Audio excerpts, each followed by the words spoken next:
Exercise 6.2 এর question number 1। এখানে আমাদের x আর y এর ভ্যালু বের করতে হবে আর বলে দিয়েছে যে আচ্ছা এই অ্যাঙ্গেলটা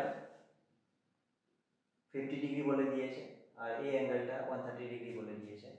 তো আমি এই পয়েন্টটাকে ধরে নিচ্ছি p আর এটাকে ধরে নিচ্ছি q,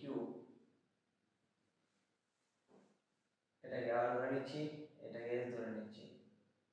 এর মানে তোমার angle A P R is equal to 50 এটা বলে দিয়েছে আর angle C Q S is equal to 130 degree বলে দিয়েছে। এক নম্বর পয়েন্ট হচ্ছে এক্স আর ওয়াই বের করতে হবে। তারপরে দেখাতে হবে যে এবি আর সিডি লাইনটা হচ্ছে প্যারালাল। এবি আর সিডি লাইনটা প্যারালাল দেখাতে গেলে আমাকে কি দেখাতে হবে? আমাকে দেখাতে হবে যে x এর ভ্যালুটা আর y এর ভ্যালুটা দুটো সেম। তো ফার্স্ট টাস্ক হচ্ছে যে x আর y এর ভ্যালুটা বের করি। ঠিক আছে, তাহলে আমরা যদি rs আর cd লাইন দুটোকে কনসিডার করি তাহলে এরা q পয়েন্টে ইন্টারসেক্ট করছে। This are intersecting at point q।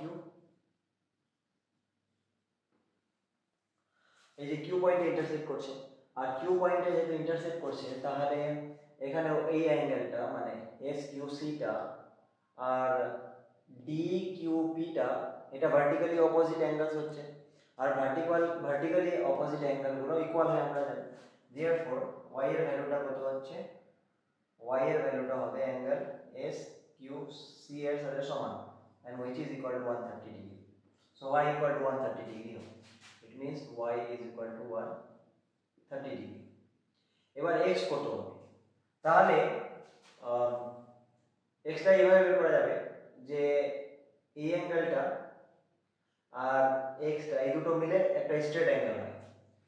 তাহলে আমরা লিখতে পারবো angle RPA plus x is equal to 180 degree. এখান থেকে যদি আমরা x টা বের করি তাহলে x equal to হবে 180 ডিগ্রি মাইনাস অ্যাঙ্গেল RPA আর 180 ডিগ্রি মাইনাস RPA ভ্যালুটা বলে দিয়েছে 50।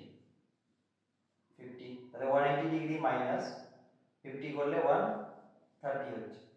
এর মানে হচ্ছে যে এটা 130 ডিগ্রি হলো, x টা 130 ডিগ্রি হলো, y টা 130 ডিগ্রি হলো। আর যেহেতু since x is equal to y both are equal to 130 degree আর এগুলো হচ্ছে তোমার ইন্টেরিয়র অপোজিট অ্যাঙ্গেলস।